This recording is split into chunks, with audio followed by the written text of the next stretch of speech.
नमस्कार साथियों, ये साल 2023 का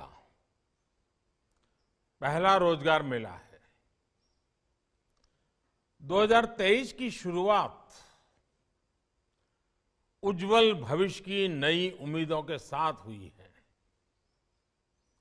ये उन 71,000 परिवारों के लिए खुशियों की नई सौगात लेकर आया है जिनके सदस्य को सरकारी सेवा करने का अवसर मिला है। मैं सभी युवाओं और उनके परिवारों को बहुत बहुत बधाई देता हूं। आज का ये आयोजन सिर्फ सफल उम्मीदवारों में ही नहीं बल्कि करोड़ों परिवारों में आशा की नई किरण का संचार करेगा। आने वाले दिनों में लाखों और परिवारों को सरकारी नौकरी में नियुक्ति मिलने वाली है। केंद्र सरकार के साथ ही एनडीए और भाजपा शासित राज्यों में भी लगातार रोजगार मेले का सिलसिला चल रहा है, आयोजन किया जा रहा है। कल ही असम सरकार ने रोजगार मेले का आयोजन किया था। मुझे बताया गया है कि आने वाले कुछ ही समय में मध्य प्रदेश, उत्तर प्रदेश, महाराष्ट्र और उत्तराखंड जैसे अनेक राज्यों में रोजगार मेले होने वाले हैं। निरंतर हो रहे ये रोजगार मेले अब हमारी सरकार की पहचान बन गए हैं। ये दिखाता है कि किस तरह हमारी सरकार जो संकल्प लेती है उसे सिद्ध करके दिखाती है। आपको याद होगा, पिछले साल धनतेरस के पावन अवसर पर पहले रोजगार मेले का आयोजन हुआ था। आज मुझे रोजगार मेले में सरकारी सेवा पाने वाले कुछ युवा साथियों से बातचीत करने का भी मौका मिला। उनके चेहरे पर खुशी और संतोष का भाव साफ दिख रहा है। उनमें से ज्यादातर बहुत ही सामान्य परिवार के सदस्य हैं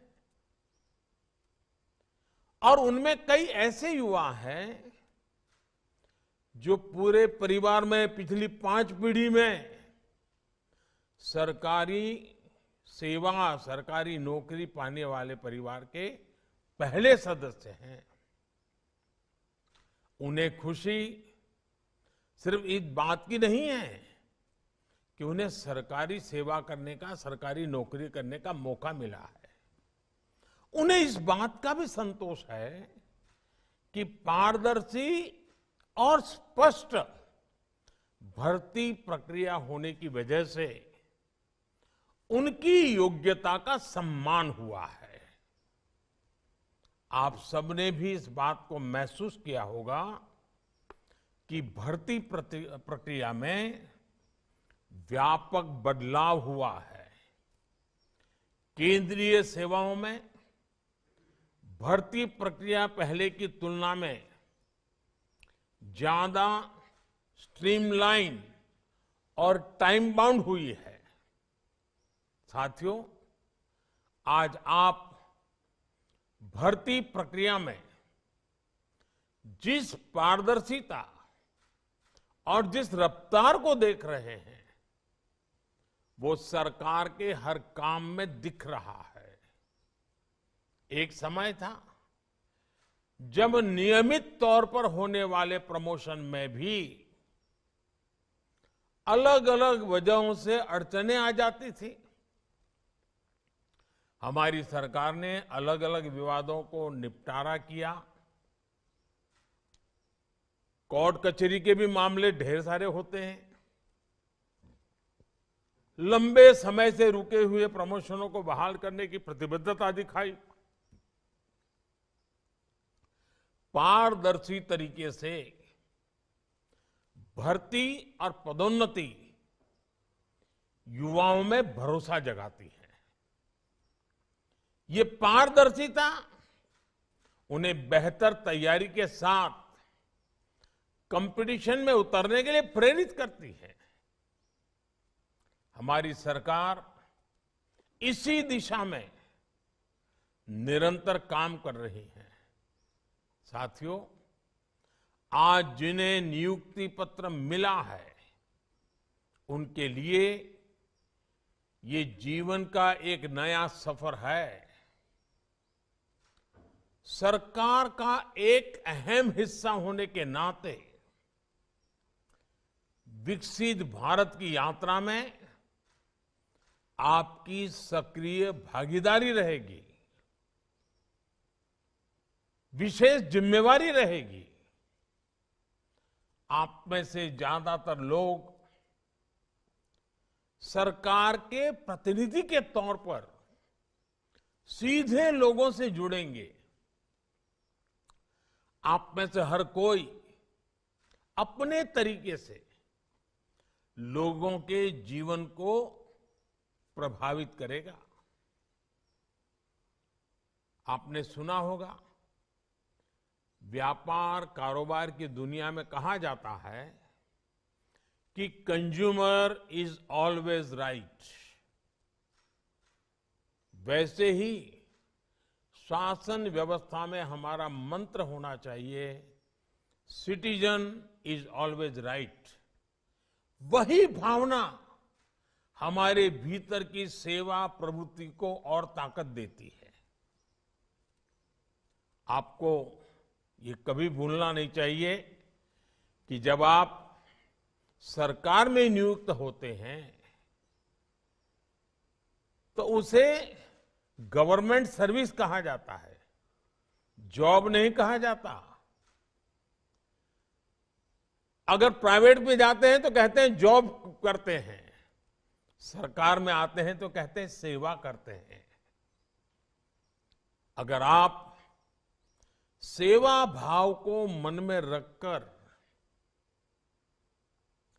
इन 140 करोड़ मेरे देशवासियों की सेवा करना इतना बड़ा सौभाग्य मिलेगा, जीवन में एक अवसर मिला है, और उस भाव से हम काम करेंगे तो इसका लोगों पर सकारात्मक असर पड़ेगा और आपको भी अपने काम में आनंद आएगा। आपने अभी देखा कि सरकारी सेवा पाने वाले कई हमारे कर्मचारी साथी, कर्मयोगी बंधु ऑनलाइन ट्रेनिंग ले रहे हैं। Digital training platform iGOT Karmayogi से उन्हें भविष्य की तैयारी के लिए मदद मिल रही है। ऑफिशियल ट्रेनिंग प्रोग्राम से अलग इस प्लेटफॉर्म पर और भी कई कोर्सेज हैं जो आपकी व्यक्तिगत क्षमता बढ़ाने में, आपके व्यक्तित्व के विकास में, आपकी सोचने की गहराई में उत्तरोत्तर प्रगति होती है, लाभ होता है। मुझे विश्वास है कि सेल्फ लर्निंग थ्रू टेक्नोलॉजी ये आज की पीढ़ी को मिला हुआ अवसर है, इसको जाने मत देना। जीवन में लगातार सीखते रहने की ललक ही हम सबको आगे बढ़ाती है। और मैं हमेशा कहता हूं, मैं मेरे भीतर के विद्यार्थी को कभी मरने नहीं देता हूं। आप भी कहीं पर भी पहुंचे, आप लगातार कुछ न कुछ सीखते जाइए। जो आपकी क्षमता बढ़ाएगा, जिस इंस्टीट्यूट से आप जुड़े हैं उसकी क्षमता बढ़ाएगा, और इन सब का प्रयास से ही भारत की क्षमता बढ़ेगी। बदलते हुए भारत में, तेजी से आगे बढ़ते हुए भारत में रोजगार और स्वरोजगार के अवसर लगातार बन रहे हैं। और जब विकास तेज होता है तो स्वरोजगार के अवसर अनगिनत मात्रा में बढ़ने लगते हैं, जो आज भारत अनुभव कर रहा है। आज स्वरोजगार का क्षेत्र बहुत आगे बढ़ रहा है। पिछले 8 वर्षों में व्यापक स्तर पर इंफ्रास्ट्रक्चर के विकास से रोजगार के लाखों अवसर बने हैं। इंफ्रास्ट्रक्चर में 100 लाख करोड़ का निवेश रोजगार की अपार संभावनाओं के द्वार खोल रहा है। आप जानते हैं कि जब एक नई सड़क बनती है तो उसके आसपास कैसे रोजगार की भी नई राह बनने लगती है। उसी सड़क के किनारे नए बाजार खड़े हो जाते हैं, तमाम तरह की दुकानें खुल जाती हैं। सड़क होने की वजह से किसानों के उत्पाद आसानी से बाजार तक पहुंचने लगते हैं। इसी तरह जब कोई जगह नई रेलवे लाइन से कनेक्ट होती है तो वहां का बाजार समृद्ध होने लगता है। आवाजाही की सुविधा होने की वजह से पर्यटन का भी विस्तार होने लगता है, और इस तरह के हर विस्तार में रोजगार की नई संभावनाएं मौजूद होती है। आज भारत नेट प्रोजेक्ट के जरिए हर गांव तक ब्रॉडबैंड कनेक्टिविटी पहुंचाई जा रही है। जब हम गांवों को इंटरनेट के जरिए बाकी दुनिया से जोड़ते हैं तो इससे भी रोजगार के नए अवसर बनने लगते हैं। टेक्नोलॉजी को ना समझने वाला व्यक्ति भी ये जानता है कि पहले जिन कामों के लिए भागदौड़ करनी पड़ती थी वो अब मोबाइल या कंप्यूटर पर एक क्लिक में हो जाता है। हम देखते हैं कि इस सुविधा का लाभ लेने के लिए कई बार वो टेक्नोलॉजी के किसी जानकार की मदद चाहता है, और सामान्य मानवी की इसी जरूरत से रोजगार की नई नई संभावनाएं पैदा हो रही है। आज गांवों, कस्बों या शहरों में भी ऐसे एंटरप्रेन्योर्स दिख जाएंगे जो लोगों को ऑनलाइन सेवाएं देने में अपना एक नया क्षेत्र खोल करके काम आगे बढ़ा रहे हैं। आज भारत के छोटे छोटे शहरों में लोग जिस तरह स्टार्टअप शुरू कर रहे हैं वो अपने आप में नई पीढ़ी के लिए आकर्षण का केंद्र बना हुआ है, आत्मविश्वास का केंद्र बना हुआ है। और स्टार्टअप की सफलता ने युवा शक्ति के सामर्थ्य की एक दुनिया भर में पहचान खड़ी की है।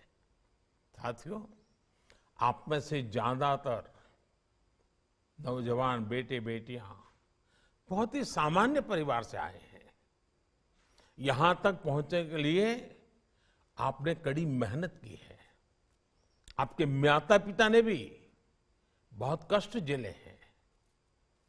आज आपको स्थायी भाव से 140 करोड़ देशवासियों की सेवा करने का अवसर मिला है। लेकिन अपने अंदर उस भावना को हमेशा जिंदा रखे जिसने आपको यहां तक पहुंचने के लिए प्रेरित किया था।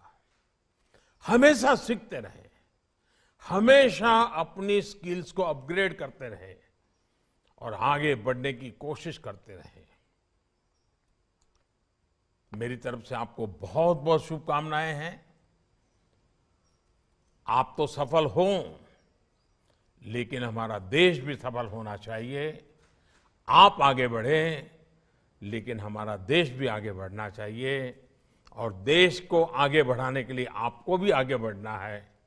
देश को आगे बढ़ाने के लिए आपको भी समर्थ होना है, सक्षम होना है।